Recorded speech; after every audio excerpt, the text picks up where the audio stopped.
Italy embassy में जो आपका इंटरव्यू होता है, इटली के वीज़ा के रिलेटेड जो आपका इंटरव्यू होता है, उसके मुतल्लिक़ आजकल ये बात पूछी जा रही है कि वहाँ पर जाने के बाद वो सवालात किस तरह के करते हैं, क्या क्या चीज़ें पूछते हैं, क्या चीज़ें चेक करते हैं और हमें किस चीज़ की तैयारी करके इंटरव्यू के लिए जाना चाहिए। तो ये बात पूछी जा रही है, जिसका जवाब दूंगा मैं आपको इस वीडियो में।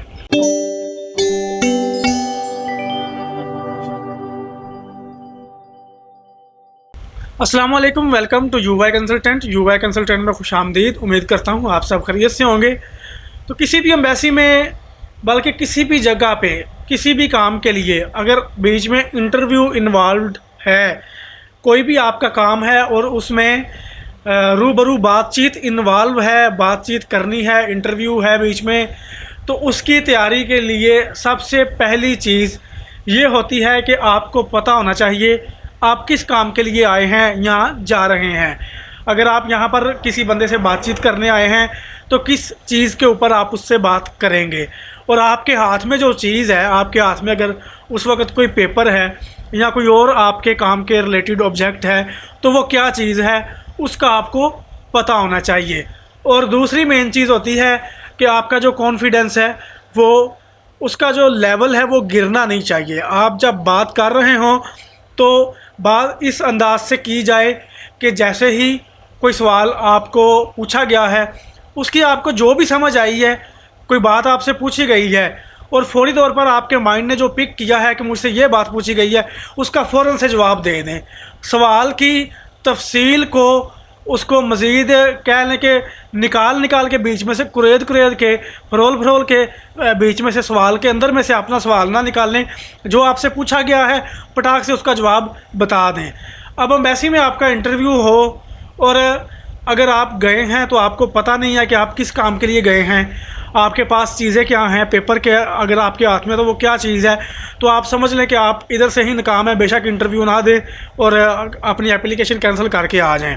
तो मेन बात, सबसे पहली बात कि आप किस काम के लिए जा रहे हैं और आपके हाथ में जो कागजात हैं वो किस काम के रिलेटेड हैं, किस चीज़ के रिलेटेड हैं।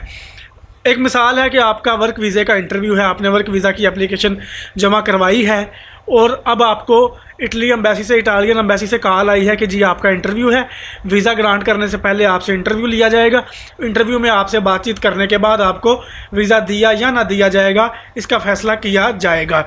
अब आप जब एम्बेसी में जाते हैं तो तैयारी में आपने सबसे पहले इस चीज़ का ध्यान रखना है कि जो आपकी फ़ाइल थी, जो आपके डॉक्यूमेंट्स हैं आपके पास, अगर वो जमा है तो उनकी कापी होगी आपके पास। आप उनको एक दफ़ा हर चीज़ को चेक कर लें।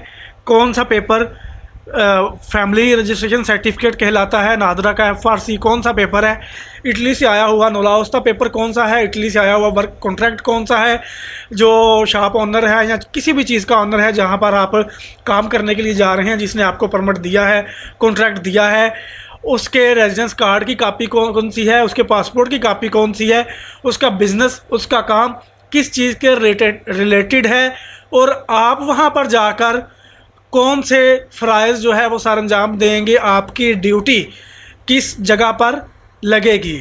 एक मिसाल है, एक बंदे की शॉप है, इधर मेरे सामने जो चीज़ें पड़ी हैं इन्हीं की लेकर मैं मिसाल दे देता हूँ कि एक बंदे की कंप्यूटर शॉप है। वो आपको कह लें कि सेल एंड परचेज़ के लिए जो डीलिंग करते हैं उसके लिए रख सकता है, वो आपको बिलिंग के लिए रख सकता है कि आप बिल वगैरह मैनेज करें।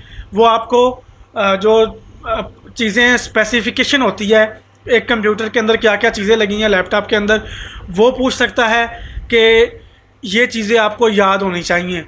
तो इस हिसाब से आप देखें कि आप किस जगह पर खड़े हैं। रिसेप्शनिस्ट खड़े हैं जो स्पेसिफिकेशन बताएंगे, या आप सेल्समैन हैं जो चीज़ बाकायदा डील करके बेचेंगे, या आप बिलिंग काउंटर पर हैं और आप बिल को हैंडल करेंगे।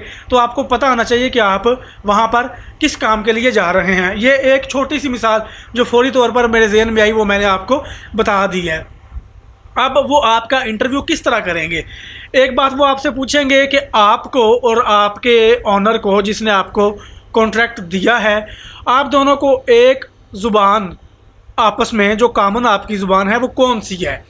अगर तो वो इटालियन है, बाय बर्थ ही इटालियन है और इटालियन ही नेशनल है, तो वो उसको तो आती होगी इटालियन, और या फिर इसके साथ उसको आती होगी इंग्लिश।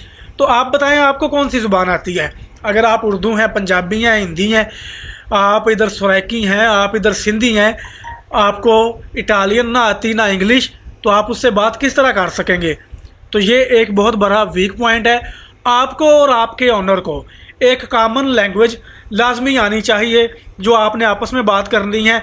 या तो वो बंदा जो आपको कॉन्ट्रैक्ट दे रहा है वो इंडियन हो सकता है, पाकिस्तानी हो सकता है, और श्रीलंका का, बांग्लादेश का, इस खित्ते के लोग जो उर्दू और हिंदी एक मिक्स सी ज़ुबान है समझते हैं।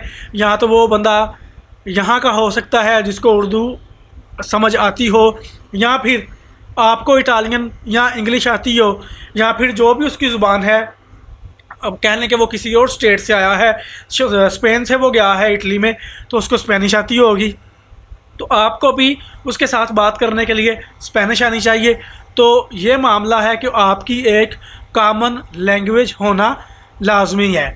दूसरी बात ये देखी जाएगी कि आप जिस काम के लिए जा रहे हैं उसका आप पहले कितना तजुर्बा रखते हैं।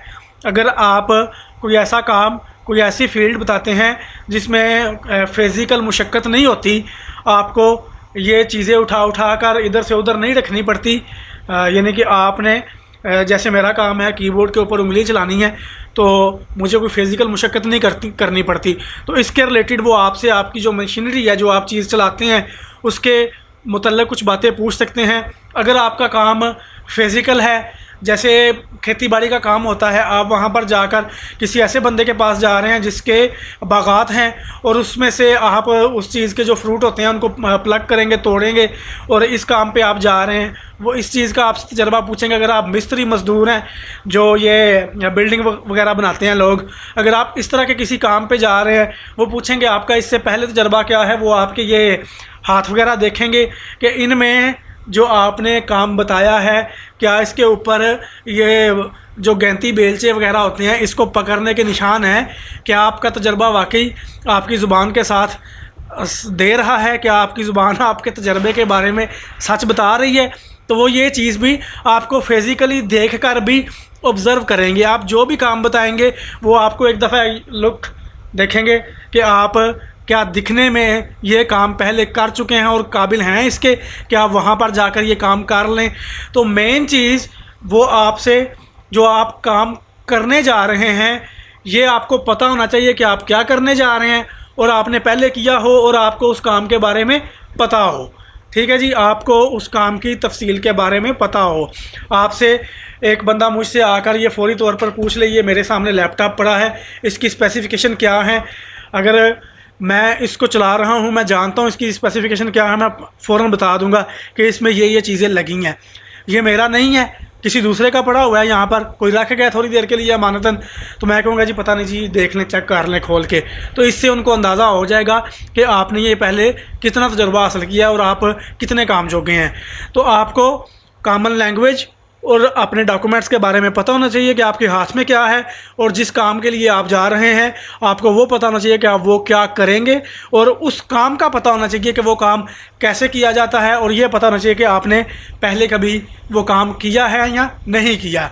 तो ये है इटली एम्बेसी का इंटरव्यू वर्क वीज़ा के रिलेटेड।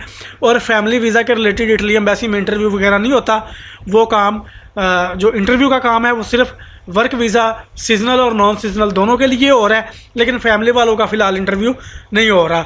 उसके लिए फैमिली वालों का जब इंटरव्यू होगा, किसी बंदे का होगा, तो इन्फॉर्मेशन मिलेगी, वो भी आपसे शेयर कर दी जाएगी। ये जो इन्फॉर्मेशन आपको बताई जा रही है ये भी जो एप्लीकेंट्स हैं उन्होंने ही शेयर की है, मेरा कोई ज़ाती एक्सपीरियंस नहीं है, मैंने कभी अपनी वीज़ा फ़ाइल जमा नहीं करवाई इटली के वर्क वीज़ा के रिलेटेड। तो ये बातें सब्सक्राइबर लोग ही बताते हैं, जो एप्लीकेंट हैं वो ही बताते हैं, जो हम आगे आपके साथ शेयर कर देते हैं। तो मज़ीद इसमें जो इन्फॉर्मेशन मिलेगी वो हम शामिल करेंगे, ऐड करेंगे, और फैमिली वीज़ा वालों का जब इंटरव्यू होगा उसकी भी आपको खबर दी जाएगी। तो ये रही आज की वीडियो, उम्मीद करता हूँ आपको पसंद आई होगी। वीडियो अगर पसंद आई है वीडियो को लाइक कर दें, मुझे दुआ में याद रखें। खुदा हाफिज़।